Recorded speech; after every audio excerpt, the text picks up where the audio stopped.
ஓம் சாந்தி. இன்று ஷிவ்கே ஃபரிஸ்தா பட்டியினுடைய 6வது நாள். இன்று அவ்யக்த முரளியினுடைய டேட் 21/12/1983. முரளியினுடைய தலைப்பு என்ன அப்படின்னா, உடனடி தானம் என்பது ஒரு சிறந்த தர்மம் அப்படின்னு சொல்லப்படுது.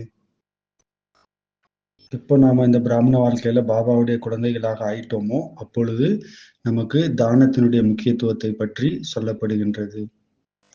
அனைத்திலும் முக்கியமாக தானத்தை பற்றி சொல்லப்படுகின்ற அதுல எதை நாம தானம் பண்றோம், எப்போ தானம் பண்றோம் அப்படின்றத பத்தி தான் சொல்லப்படுது. இப்போ தானம் அப்படின்னாலே எதை பத்தி சொல்லப்படுது அப்படின்னா, நம்ம கிட்ட இருக்கக்கூடிய வேண்டாத விஷயங்களை தானம் பண்றது, மேலும் குணங்களை தானம் பண்றது. நம்ம கிட்ட எதெல்லாம் விசேஷத்தா இருக்குதோ அதெல்லாம் நாம என்ன பண்ணணும், தானம் பண்ணணும். நம்ம கிட்ட இருக்கக்கூடிய கலைகளை கூட நாம தானம் பண்ணணும். சுபபாவனை, சக்திகள், சுயத்தை முழுமையாக தானம் செய்யணும் அப்படின்னு சொல்றாங்க. தானம் 2 விதமாக சொல்லப்படுது. ஒன்று சூட்சுமம் மற்றும் ஸ்தூலம். இப்போ பாபாவுக்கு நாம தானம் கொடுக்குறோம். எதெல்லாம் நாம தானம் கொடுக்குறோமோ அதுல இருந்து நாம விடுபட்டுடுறோம். அதாவது தானம் கொடுத்தா கிரகணங்கள் விட்டு போகுது அப்படின்னு சொல்லப்படுது. அது ஒரு விதமான தானம். எதை தானம் கொடுக்குறோமோ அதுல இருந்து நாம விடுபட்டுடுறோம். இன்னொன்னு நல்ல விஷயங்களை தானம் பண்றது, குணங்களை தானம் பண்றது, குண சக்திகளை தானம் பண்றது, இந்த மாதிரி நல்ல விஷயங்களை தானம் பண்றதை பத்தி சொல்றாங்க. அப்ப அந்த மாதிரி நல்ல விஷயங்களை நாம எப்போ தானம் பண்றோமோ அது மேலும் மேலும் அதிகரிக்க ஆரம்பிச்சிடும். அப்ப தானம் இந்த மாதிரி 2 விதமான தானம் அப்படின்னு சொல்லப்படுது. அப்போ முதல்ல நாம எதை தானம் பண்ணணும், பாபாவோட குழந்தைகளாக ஆன பிறகு முதல்ல நாம எதை தானம் பண்றோம். முதல்ல நாம எதை தானம் பண்றோம், தேக பானத்தை தானம் பண்றோம். எல்லைக்குட்பட்ட விஷயத்த தானம் பண்றோம். பழைய விஷயங்களை தானம் பண்றோம்.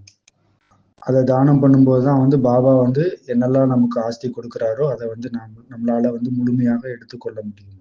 ஸோ அதை பத்தி இப்போ நாம இந்த முரளியில நாம டிஸ்கஸ் பண்ணுவோம். பாபா சர்வ சமர்த் அப்படின்னு சொல்றாங்க. அப்ப அந்த சர்வ சமர்த் பாபா நமக்காக மகா வாக்கியங்கள் சொல்றார். அதாவது அவருடைய பவர்ஃபுல்லான, அதாவது சக்திசாலியான மாஸ்டர் சர்வசக்திவான் குழந்தைகளுக்கு சொல்கின்றார். நிறைய நேரங்கள்ல குழந்தைகளாகிய நாம மறந்து போயிடுறோம். நமக்குள்ள எவ்வளவு சக்திகள் இருக்குது, என்னென்ன விசேஷத்தாக்கள் இருக்கிறது, இதெல்லாம் மறந்துடுறோம்.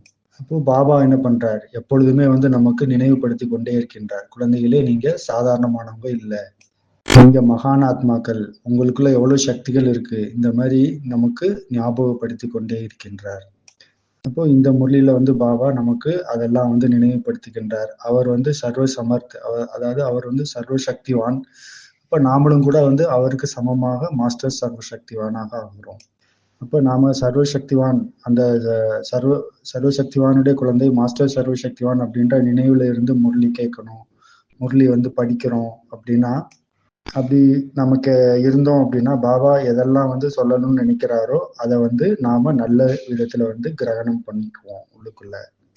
இப்ப நாம வெளியில, நம்மளுடைய மனசு வெளியில போகுது, பாகர் முக்தாக ஆயிட்டு தேகபான்ல இருந்துட்டு இந்த முரளி கேட்கும் போது என்ன ஆகுது, அது எல்லாமே தானாவே வெளியேறிடுது அப்படின்னு சொல்றாங்க. இப்போ பாபா நம்மள எப்படி பாக்குறார், சக்திசாலி ரூபத்துல நம்மள பாக்குறார். பாபா நம்மளுடைய அப்பாவாகவும் இருக்கார், வரதாத்தாவாகவும் இருக்கார், விதாத்தாவாகவும் இருக்கின்றார். மேலும் பாபா நம்மள ஸ்நேகி, சகயோகி, சேவாதாரி குழந்தைகளாகவும் பார்க்கிறார். இப்போ இந்த முரளியில பாபா 2 விதமான சபைகளை பத்தி சொல்றார். ஒண்ணு சாக்காரத்துல குழந்தைகளுக்கு முன்னால, அந்த பாப்தாதாவுக்கு முன்னால ஸ்தூலமாக இருந்த ஒரு சபையை சொல்றார். 2வது சபை சூட்சுமமாக மனதினால பாபாவோட தொடர்பு வச்சுட்டு பாபாவை சந்திக்கக்கூடிய அந்த ஒரு சபையும் பார்த்துட்டு இருந்தார். இப்ப பாபாவுடைய விஷாலமான பார்வையை பார்த்தீங்களா, அவர் இங்க இருந்துகிட்டே உலகம் முழுவதையும் பார்க்கிறார் இல்லையா. பாபா எதிரில் இருக்கக்கூடிய குழந்தைகளையும் பார்க்கிறார், மேலும் தூரமாக இருக்கக்கூடிய மனதினால சந்திக்கக்கூடிய குழந்தைகள், அந்த குழந்தைகளையுமே பார்க்கின்றார். தூரமாக இருந்து மனதினால சந்திக்கக்கூடிய குழந்தைகளுக்கு, பாபாவை சந்திக்கக்கூடிய குழந்தைகளுக்கு என்ன தேவைப்படுது, புத்தி தான் தேவைப்படுது. எப்படி நாம கனெக்ட் ஆகுறோம், ஸ்தூலமான கனெக்ஷன் இல்லை, ஆனா மனம் புத்தினால கனெக்ட் ஆகுறோம் பாபாவோட. அப்ப மனதினால நாம பாபாவிடம் இணைக்கப்படுகின்றோம். உள்ளத்துல பாபா பாபா பாபா தான் இருக்கின்றார். மேலும் புத்தி வந்து எப்படி இருக்கணும்? கிளீன் அண்ட் கிளியராக இருக்கணும். இந்த 2 விஷயமும் வந்து அவசியமானதாக இருக்கின்றது. அப்படி இருக்கும்போது நாம சூட்சும ரூபத்திலயும் வந்து பாபாவோட சந்திப்பு கொண்டாட முடியும். எந்த குழந்தைகள் பாபாவுடைய வந்து உள்ளத்துல வந்து இருக்கிறாங்களோ, அன்பால நிறைஞ்சிருக்கிறாங்களோ, அவங்களுடைய புத்தி வந்து எப்படி இருக்குமா? கிளீன் அண்ட் கிளியராக இருக்கும். அப்ப பாபா வந்து சொல்றாங்க, பாபா வந்து நமக்கு வந்து என்ன குடுத்திருக்கார்? திவ்ய புத்தி வந்து குடுத்திருக்கார். அது திவ்ய புத்தின்னு சொல்லுங்க. இல்லன்னா 3வது கண் அப்படின்னு கூட வந்து சொல்லலாம். அப்ப அந்த திவ்ய புத்தின்ற ஸ்விட்ச வந்து ஆன் பண்ணீங்க அப்படின்னா, நாம ஆட்டோமேட்டிக்கா பாபாவ எமர்ஜ் பண்ணி பாபாவ வந்து பார்க்கலாம். அப்ப பாபாவோட சந்திப்பும் கூட வந்து கொண்டாடலாம். அப்ப இதுக்கு வந்து பாபா வந்து ஒரு எக்ஸாம்பிள் சொல்றாரு. ஸ்தூலமான ஒரு எக்ஸாம்பிள் சொல்றாரு. டிவிய நீங்க ஆன் பண்ணி ஏதாவது ஒரு ப்ரோகிராம் இருக்கு ஆன் பண்ணீங்கன்னா, ஆட்டோமேட்டிக்கா டிவில அந்த ப்ரோகிராம் தெரியும் இல்லையா? அந்த மாரி special programme cricket match, parade, republic day function இந்த மாரி எதுவா இருந்தாலும் சரி. அத நீங்க ஸ்விட்ச் ஆன் பண்ணீங்க, டிவி ஸ்விட்ச் ஆன் பண்ணீங்கன்னா, ஆட்டோமேட்டிக்கா அந்த ப்ரோகிராம் எல்லாம் தெரிய ஆரம்பிக்கும். ஆனா இது வந்து பாபா மற்றும் குழந்தைகள் சந்திக்கக்கூடிய இந்த ஈவென்ட் வந்து ரொம்ப ஸ்பெஷலான சந்திப்பு. ஸ்பெஷலான ஃபங்ஷன் அப்படின்னு சொல்றாங்க. இந்த சந்திப்ப வந்து கொண்டாடணும் அப்படின்னா, நம்முடைய ஸ்மிருதி அப்படின்ற ஸ்விட்ச வந்து ஆன் பண்ணணும். அதாவது தெய்வீக புத்தி என்ற ஸ்மிருதியினுடைய ஸ்விட்ச வந்து ஆன் பண்ணணும். இந்த முறையில முக்கியமான விஷயம் என்னன்னா, பாபா வதனத்துல வந்து பாபாவும், சிவபாபாவும், பிரம்மா பாபாவும் ஆன்மீக உரையாடல் செஞ்சுட்டு இருந்தாங்க. அத பத்தி தான் வந்து இப்போ சொல்றாங்க. அப்ப அந்த ஆன்மீக உரையாடல்ல பிரம்மா பாபாவுக்கு சிவபாபா என்ன வந்து பதில் கொடுத்தாரு? அத பத்தி தான் வந்து இந்த முரளியில வந்து இருக்கின்றது. அப்ப பிரம்மா பாபா எல்லா பிராமண குழந்தைகளையும் வந்து பார்த்தாராம். என்ன பார்த்தாரு? பிராமண குழந்தைகளுடைய பிராமண வாழ்க்கை வந்து எப்படி போய்க்கொண்டே இருக்கின்றது அப்படின்றத பார்த்தார். பிராமண பிறவி எடுத்துட்டாங்க. அவங்களுடைய புருஷார்த்தம், அவங்களுடைய முயற்சி வந்து எப்படி போய்க்கொண்டு இருக்கின்றது அப்படின்றத பார்த்தார். அப்ப சமம்னு கூட சொல்லலாம். இல்லன்னா லட்சியத்தை அடையக்கூடிய நிலையை கூட வந்து சொல்லலாம். குழந்தைகள் வந்து எந்த அளவுக்கு முன்னேறி கொண்டு போயிட்டே இருக்காங்க. லட்சியத்தை நோக்கி எப்படி வந்து முன்னேறி கொண்டே போயிட்டு இருக்காங்க அப்படின்றதையும் வந்து பிரம்மா பாபா பார்த்தார். அப்போ வதனத்துல வந்து ஒவ்வொரு குழந்தைகளுடைய இந்த ரிசல்ட்டையும் வந்து பாபா வந்து செக் பண்ணார். இப்போ பாபா வந்து சொன்னார், குழந்தைகளுக்கு வந்து இந்த ஸ்தூல உலகத்துல வந்து நிறைய வந்து வேலை இருக்கு. ஆனா பாபாவோ வந்து வதனத்துல வந்து உட்கார்ந்திருக்காரு. அவருக்கு ஒரே ஒரு வேலை தான். எல்லா குழந்தைகளையும் வந்து பார்க்கணும். எல்லா குழந்தைகளையும் பாலனை பண்ணணும். அந்த வேலை தான். இப்போ இப்போ பாபா பிரம்மா பாபா சூட்சும வதனத்துல இருந்துட்டு நம்மள வந்து எப்படி வந்து பாலனை செய்யணும், நம்மளுடைய முன்னேற்றத்தை வந்து எப்படி வந்து கொண்டு போகணும் அப்படின்ற அந்த வேலையிலேயே வந்து அவர் வந்து பிஸியாக இருக்கார் பாபா. அப்போ பாபா வந்து ஒவ்வொரு குழந்தைகளுடைய ரிப்போர்ட்டையும் வந்து பார்த்தார். அப்ப அந்த ரிப்போர்ட்ல வந்து அவங்க எந்த அளவுக்கு வந்து முன்னேற்றம் அடைஞ்சு கொண்டே இருக்கிறாங்க, எவ்வளவு வேகமாக போயிட்டு இருக்கிறாங்க அப்படின்றதையும் பார்த்தார். அப்ப எப்படி பார்த்தாராம், எப்படி வந்து வேகமாக போறாங்களா, இல்ல நின்னு நின்னு போறாங்களா, இல்ல ரொம்ப அதிவேகமாக போறாங்களா அப்படின்றதையும் பார்த்துட்டே இருந்தார். இல்ல முழுமையாக ஸ்டாப் பண்ணிட்டாங்களா, நின்னுட்டாங்களா? அப்போ இந்த மாரி வெரைட்டியான முயற்சியாளர்கள் இருக்கிறாங்க இல்லையா? அதெல்லாம் பார்த்துட்டு இருந்தார் பாபா. அப்ப எவ்வளோ குழந்தைகள் இருக்கிறாங்களோ, அவ்வளோ வெரைட்டி வந்து இருக்கு. இப்போ பாபா வந்து குழந்தைகளுடைய முயற்சியினுடைய ஸ்பீட பார்த்தார். அதுல என்ன பார்த்தார்? இப்போ ஒவ்வொருத்த ஒவ்வொருத்தவங்களும் அவங்களுடைய மனச வந்து செக் பண்ணுங்க. பாபா வந்து நமக்குள்ள வந்து எத வந்து பார்த்திருப்பார்? என்ன ரிப்போர்ட்ட வந்து அவர் வந்து பார்த்திருப்பார்? பாபா பார்த்தார். என்ன பார்த்தார்ன்னா, அதுல கோடியிலும் கோடியில ஒரு சில பேருடைய முயற்சி தான் வந்து ஒரே நிலையாக ஸ்பீடாக போயிட்டுருக்கு. வேகமாக போயிட்டுருக்கு அப்படின்றதையும் பார்த்தார். அப்ப நெறைய பேர் வந்து சதா வந்து வேகமான நிலையில வந்து போகவே இல்ல அப்படின்றதையும் பார்த்தார். அப்ப இப்போ நாம பார்க்கணும். நாம எந்த கேட்டகரியில இருக்கோம் அப்படின்றத பார்க்கணும். சதா வேகமாக போறவங்களா? இல்ல அப்பப்போ வந்து வேகமாக போறவங்களா? அப்படின்ற அந்த கேட்டகரி எந்த கேட்டகரியில நாம இருக்கோன்றதை பார்க்கணும் இப்போ. ஏனென்றால் இன்னைக்கு வந்து பாபா வந்து குடுக்குறார். நம்மள நாமளே செக் பண்ணிக்கிறதுக்கான சான்ஸ் வந்து நமக்கு வந்து தருகின்றார். மேலும் பாபா வந்து யுக்தியும் குடுக்குறார். எப்படி வந்து நாம இந்த வேகத்தை இன்னும் அதிகப்படுத்துறது அப்படின்றதுக்கான யுக்தியும் வந்து கொடுக்கின்றார். அப்போ அந்த யுக்தியின் மூலமாக நீங்க லட்சியத்தை வேகமாக அடைய முடியும். அப்ப பிரம்மா பாபாவுக்கு இது வந்து பிடிக்கல. சில குழந்தைகள் வந்து வேகமாக போகல அப்படின்ற விஷயத்த பார்த்து அவருக்கு வந்து இதுல வந்து பிடித்தமாக இல்ல. இப்ப பிரம்மா பாபா சிவபாபா கிட்ட சொல்றார். பாபா என்னோட குழந்தைகள் எல்லாருமே வந்து நாலேட்ஜ்ஃபுல் தான். அப்போ இந்த சமயத்தினுடைய ஞானம் மட்டும் கிடையாது. 3 காலத்தினுடைய ஞானமும் குழந்தைகளுக்கு வந்து இருக்கு. அப்ப ஏன் வந்து முயற்சியில வந்து எந்த ஒரு மாற்றமும் வந்து ஏற்படல அப்படின்ட்டு பிரம்மா பாபா சிவபாபா கிட்ட கேட்டாராம். அப்போ பாபா நம்மளுடைய வாழ்க்கையினுடைய லட்சியம் என்ன அப்படின்னு கேட்கிறாரு. அப்போ நாம என்ன சொல்லுவோம்? நம்ம ஃபரிஸ்தாவாக ஆகணும்னு சொல்லுவோம். இல்ல லட்சுமி நாராயணனாக ஆகணும்னு சொல்லுவோம். இல்ல தேவதையாக ஆகணும்னு சொல்லுவோம். சம்பனம் ஆகணும், கர்மாதீத் ஆகணும். இப்படி ஒவ்வொருத்தவங்களும் ஒவ்வொரு விதமான பதில்கள் வந்து சொல்லுவாங்க. பாப் சமான் ஆகணும். இதெல்லாமே நம்மளுடைய எய்ம் அண்ட் ஆப்ஜெக்ட். அதாவது இதுதான் வந்து நம்மளுடைய லட்சியம். இந்த லட்சியம் வந்து எப்படி வந்து கிடைக்குது? நாம முயற்சி செஞ்சாதான் வந்து இந்த லட்சியத்தை வந்து அடைய முடியும் அப்படின்றதுதான் வந்து விஷயம்.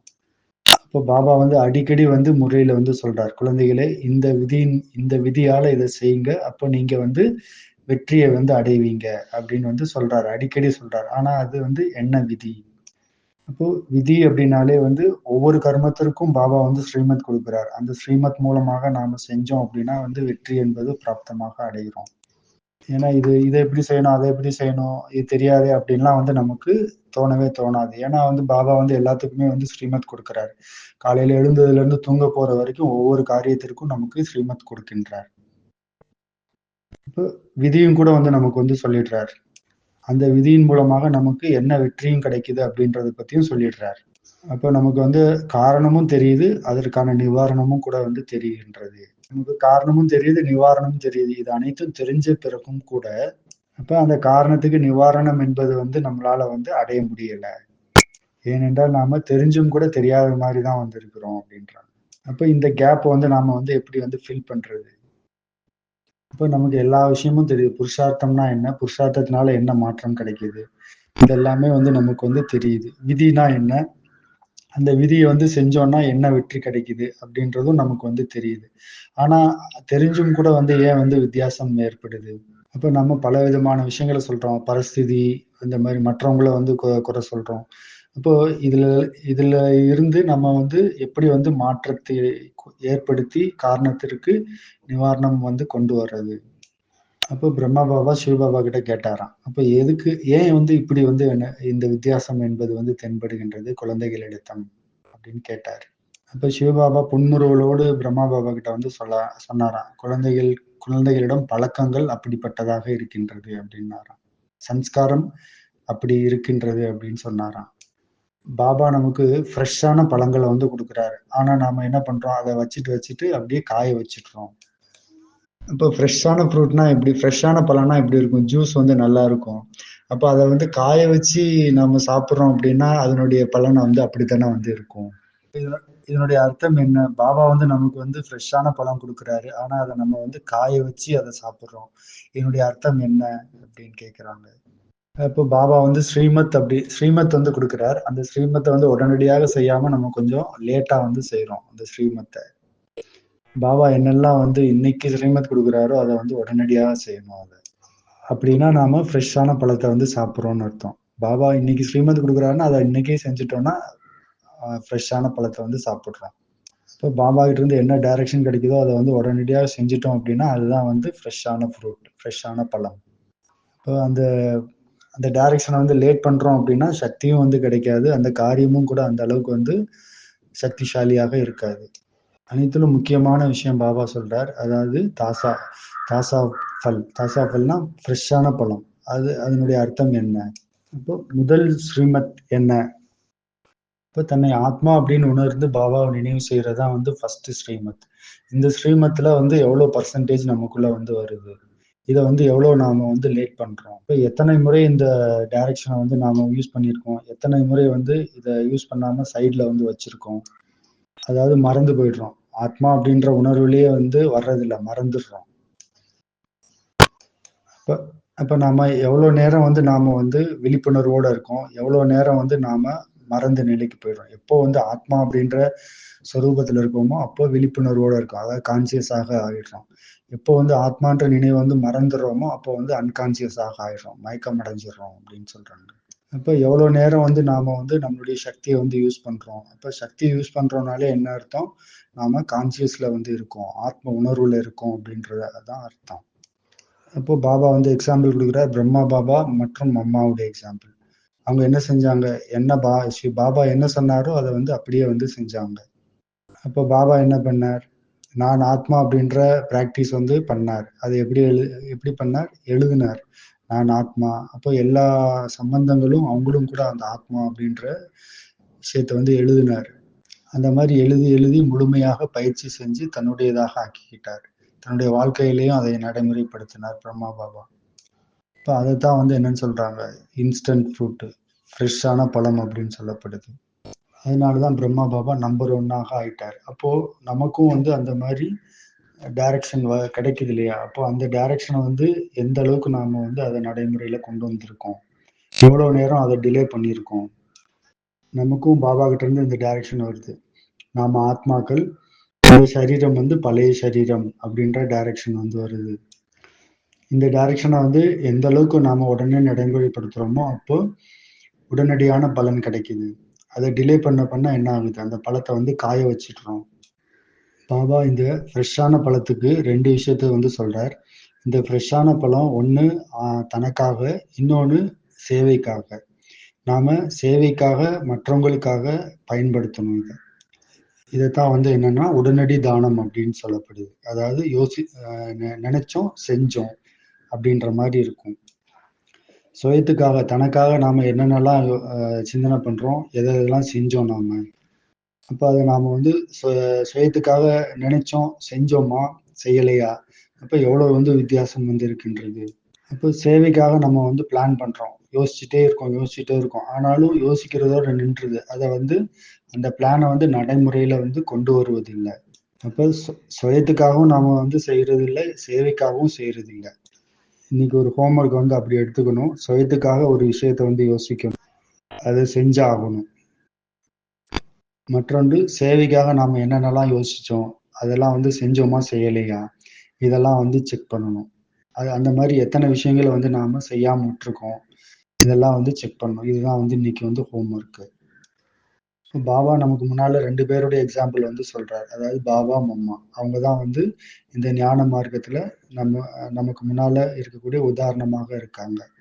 அப்போ அவங்களுடைய ஸ்பெஷாலிட்டி, 2 பேருடைய ஸ்பெஷாலிட்டியும் பாத்தீங்கன்னா, அவங்க என்ன நினைச்சாங்களோ அதை உடனடியாக செஞ்சாங்க. அவங்க ஒருபோதும் வந்து எந்த ஒரு குறைகளையும் பலவீனங்களையும் தனக்குள்ள வந்து வரவே விடல. எந்த ஒரு சிரேஷ்டமான சங்கல்பம் வந்துச்சோ அதை வந்து உடனடியாக காரியத்துல வந்து கொண்டு வந்துட்டாங்க, வெற்றி அடைஞ்சாங்க. அப்புறம் நம்பர் 1 பொசிஷன்ல வந்து நின்னுட்டாங்க. என்ன நாம நினைக்கிறோமோ அதுக்கேற்ற மாதிரி நமக்கு ஸ்ரீமத் கிடைக்குது. ஸ்ரீமத் கிடைச்ச உடனே உடனடியாக அதை வந்து காரியத்துல வந்து கொண்டு வந்துடணும். ஆனா நாம என்ன செய்யறோம், பாபா கிட்ட இருந்து என்னெல்லாம் டைரக்ஷன் கிடைக்குதோ அதெல்லாம் வந்து என்ன பண்றோம், தனக்கு தானே வச்சுக்கிறோம், இல்லைன்னா போஸ்ட்போன் பண்ணிட்டே இருக்கும், தள்ளி போட்டுக்கிட்டே இருக்கும். அப்போ என்ன ஆகுது, தள்ளி போடுறதுனால என்ன ஆகுது, காஞ்ச பழமாக ஆயிடுது. இதெல்லாமே நம்மளுடைய சுயத்துல இருக்கக்கூடிய பலவீனத்தினுடைய காரணத்தினாலதான் இந்த மாதிரிலாம் வந்து செய்கின்றோம். நம்ம தாமதப்படுத்துறோம்னா வந்து ரிசல்ட் வந்து கிடைக்கிறது இல்லை. அப்புறம் பிறகும் கூட வந்து நம்ம சொல்றோம், நம்ம பாபாவுடைய டைரக்ஷன் படி தானே நடந்தோம், அப்புறம் ஏன் வந்து ரிசல்ட் கிடைக்கல அப்படின்னு வந்து சொல்றோம். நம்ம இப்போ ரிசல்ட் கிடைக்கலன்னா இதனுடைய காரணம் என்ன, நாம சொன்ன உடனே செய்யலை, போஸ்ட்போன் பண்ணி தள்ளி போட்டுட்டு கடைசியில செய்யறோம். அதனாலதான் நமக்கு ரிசல்ட்டும் கூட வந்து அந்த மாதிரி வந்து கிடைக்கின்றது. எந்த சமயத்துல செய்யணுமோ அந்த சமயத்துல செஞ்சாகணும் இல்லையா? சமயத்துக்கும் மகத்துவம் இருக்கு இல்லையா? அப்போ அந்த சமயத்தினுடைய மகத்துவத்தின்படி டைரக்ஷன் கிடைக்குது அப்படின்னா அந்த சமயத்திலேயே வந்து செய்யணும். அப்பதான் வந்து, அதாவது நேரத்தினுடைய அனுசாரம் செய்யும் பொழுதுதான் வந்து நமக்கு வெற்றி என்பது பிராப்தமாக ஆகும். நேரத்தின்படி ரேகையும் கூட வந்து மாறுகின்றது. சொல்லப்படுது இல்லையா, நேரம் மாறுது அப்படின்னா வைப்ரேஷன் மாறுது, விருத்தி மாறுது, வாயுமண்டலமும் மாறுது. எப்படி பாபா கூட வந்து எக்ஸாம்பிள் சொல்றாரு, அமிர்த வேளா வந்து எப்படி இருக்கு, நேரம் வந்து எப்படி நல்லா இருக்கு இல்லையா? நேரம் வந்து ரொம்ப ரம்மியமானதாக இருக்கின்றது. நாமளும் கூட வந்து ஃப்ரெஷ்ஷா தான் வந்து இருக்கிறோம். அப்ப அந்த நேரம் வந்து எழும்போது கூட வந்து அந்த அளவுக்கு வந்து எண்ணங்கள் நிறைய கூட வந்து ஓடுறது கிடையாது. முழு வாயுமண்டலமும் கூட வந்து நல்ல சாந்தமாக நல்லா இருக்கும். அப்ப அந்த நேரத்துக்கும் வந்து முக்கியத்துவம் இருக்கு இல்லையா? அப்ப அந்த நேரம் வந்து அமைதி இருக்கு, வாயுமண்டலத்துல சாந்தி இருக்கு, பியூரிட்டி, தூய்மையான ஒரு வாயுமண்டலமாக இருக்கின்றது. இப்போ அந்த நேரத்தை வந்து நாம வந்து சரியான விதத்துல வந்து பயன்படுத்திக்கணும் இல்லையா? அப்ப அந்த நேரத்தை வந்து பயன்படுத்துறது என்ன, யோகா. அப்ப அந்த நேரம் வந்து நாம பாபாவோட கனெக்ஷன் வந்து வச்சுக்கிறது தான் சரியான ஒரு வழி. அப்ப அதனுடைய பெனிஃபிட் கூட நமக்கு வந்து அதுக்கேத்த மாதிரி அந்த கணக்கின்படி கிடைக்குது இல்லையா? அப்போ அமிர்த வேலை வந்து 3 மணிக்கு இல்ல 4 மணிக்கு எந்திரிக்காம 5 மணிக்கு 6 மணிக்கு எந்திரிச்சு செஞ்சோம் அப்படின்னா, அதுல வந்து வித்தியாசம் வந்து இருக்கு இல்லையா? நாம நெனைக்கிறோம் அதுல வந்து எந்த ஒரு வித்தியாசமும் இல்ல அப்படின்லாம் நெனைக்கிறோம். அப்படிலாம் வந்து இல்ல. அப்போ நாம என்ன நெனைக்கிறோம்? எப்ப எந்திரிச்சாலும் நான் பாபாவ நெனைக்கிறேன் அப்படின்னு நெனைக்கிறோம். அப்போ இது வந்து பெரிய விஷயமா என்ன? அப்போ அந்த பாபாவோட அந்த டைரக்ஷன வந்து நாம வந்து மாத்துறோம் இல்லையா? அப்போ மாத்தும்போது என்ன ஆகுது? அதனுடைய பலனும் கூட வந்து மாறிடுது இல்லையா? எந்த ஒரு பொருள நீங்க எடுத்துக்கிட்டாலும் சரி, அதுக்குன்னு வந்து நேரம் வந்து இருக்கு இல்லையா?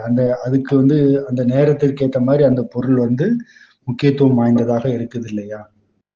அப்ப ஸ்ரீமத் வந்து எவ்வளோ வந்து முக்கியமானது. அப்ப அந்த ஸ்ரீமத்த வந்து இந்த சமயம் செய்யும்போது அதனுடைய முக்கியத்துவம் எப்படிப்பட்டதாக இருக்கும். அப்ப அந்த ஸ்ரீமத்த வந்து நீங்க லேட்டா செஞ்சீங்கன்னா, அதனுடைய பெனிஃபிட் வந்து அந்த அளவுக்கு வந்து கிடையாது. உடனடியா செஞ்சுட்டீங்கன்னா, உடனடி பலன் வந்து கிடைக்கும். லேட்டா செய்யும்போது அதுக்கேத்த மாரி தான் வந்து நமக்கு அதனுடைய பெனிஃபிட்டும் வந்து கிடைக்கும்.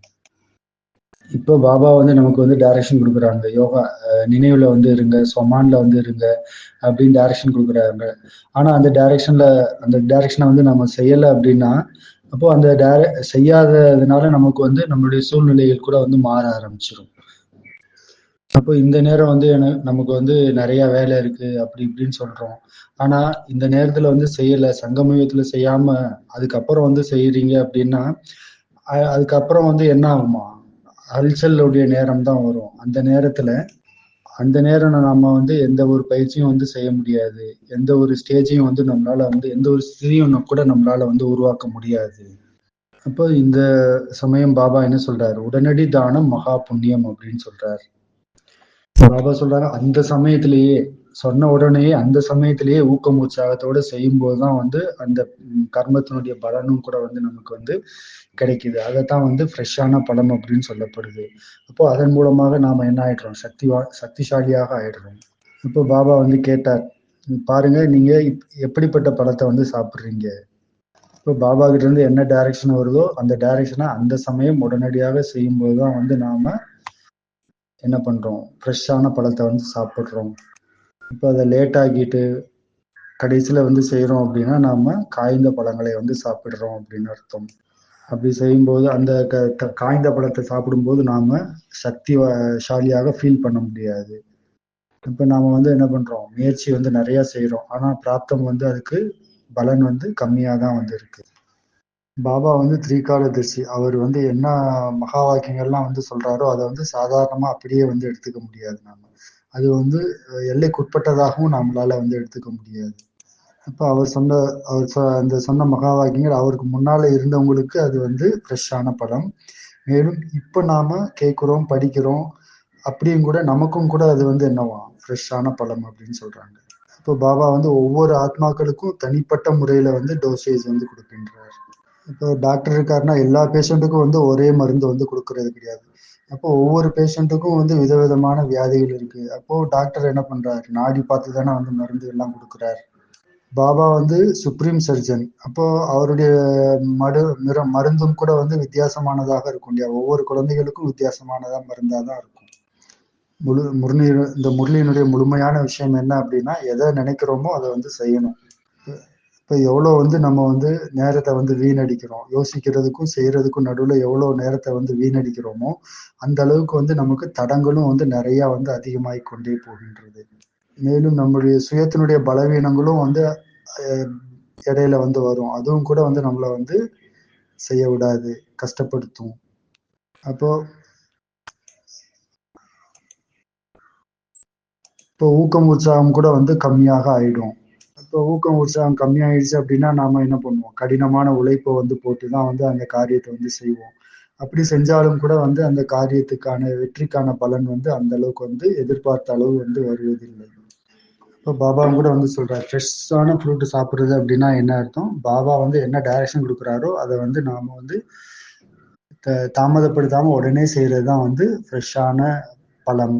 மேலும் நம்மளுடைய சுயத்தினுடைய வலியையும் அதுல வந்து திணிக்க கூடாது. என்ன ரூபத்துல வந்து பாபா சொல்றாரோ, எப்படி சொல்றாரோ அதே ரூபத்துல தான் வந்து அதை நாம வந்து செய்யணும். இப்போ பாபா சொல்றாரு நமக்கு எதிரில் வந்து பாபா மம்மா 2 பேர் வந்து இருக்கிறாங்க. அப்போ ஃபாலோ ஃபாதர் ஃபாலோ மதர் மட்டும்தான் வந்து செய்யணும். அப்போ நாம என்ன ஆயிடுவோம்? மிக உயர்ந்த குணவான ஆத்மாக்களாக, அதாவது மகான் புண்ணிய ஆத்மாக்களாக ஆயிடுவோம். அப்போ அந்த மாதிரி நாம செஞ்சிட்டோம் அப்படின்னா கனவுல கூட வந்து பலவீனங்கள், குறைகள் எதுவுமே வந்து வரவே வராது. நம்முடைய வாழ்க்கையில ஏதாவது வந்து பலகீனங்களை வந்து நாம வந்து உணர்றோம் அப்படின்னாலே என்ன அர்த்தம்? பலகீனங்கள் வருது அப்படின்னாலே என்ன அர்த்தம்? பாபா சொல்லக்கூடிய டைரக்ஷனை வந்து நாம வந்து தள்ளி வைக்கிறோம் அப்படின்றதுதான் வந்து அதுக்கான அர்த்தம். இல்லைன்னா அவர் சொல்ற விதத்தை வந்து நாம வந்து மாத்திடுறோம் அப்படின்னு அர்த்தம். அப்போ இப்போ நாம வந்து செக் பண்ணணும், தன்னைத்தானே செக் பண்ணணும். பாபா என்னெல்லாம் டைரக்ஷன் கொடுக்குறாரோ அதை வந்து நாம அவர் சொல்றதுபடி அப்படியே வந்து செய்றோமா இல்ல மாத்திடுறோமா அப்படின்றத செக் பண்ணி பார்க்கணும். அப்போ நீங்க ஃபாலோ ஃபாதர், ஃபாலோ மதர் பண்ணீங்க அப்படின்னா நீங்க மகான் புண்ணிய ஆத்மாக்களாக மாறிடுவீங்க. அடுத்து லாஸ்ட்ல வந்து பாபா என்ன சொல்றார்? 3 நதிகள் வந்து சங்கமிச்சிருக்காங்க அப்படின்னு சொல்றார். அந்த 3 நதிகள் யார் யாருன்னா Delhi zone 1, Karnataka zone 1, Maharashtra zone 1. Baba வந்து டெல்லியை வந்து விதை அப்படின்னு சொல்றாரு, மகாராஷ்டிரா மற்றும் கர்நாடகாவை வந்து கிளைகள் அப்படின்னு சொல்றாரு. இப்போ சேவை வந்து ஆரம்பம் வந்து டெல்லியில இருந்து ஆரம்பமாகுது, அதாவது விதையில இருந்து ஆரம்பமாகுது. விருட்சம் வந்து யாரு? மகாராஷ்டிரா, கர்நாடகா, அவங்க வந்து விருட்சமாக இருக்கிறாங்க அப்படின்னு சொல்றாரு பாபா. மேலும் டபுள் ஃபாரினர்ஸும் வந்திருந்தாங்க, அவங்களையும் வந்து பாபா வந்து நினைவு கூர்ந்தார். இப்போ இன்னைக்கு வந்து ஹோம்ஒர்க் என்ன அப்படின்னா, சுயத்துக்காக நாம வந்து எதை நினைச்சோம், எதை வந்து செய்யலை. அதே மாதிரி சேவைக்காக நாம எதை நினைச்சோம், எதை செய்யலை. இதை வந்து ஒரு விஷயத்த வந்து எடுத்துட்டு நாம சிந்தனை பண்ணணும் அப்படின்னு சொல்றாங்க. ஓம் சாந்தி.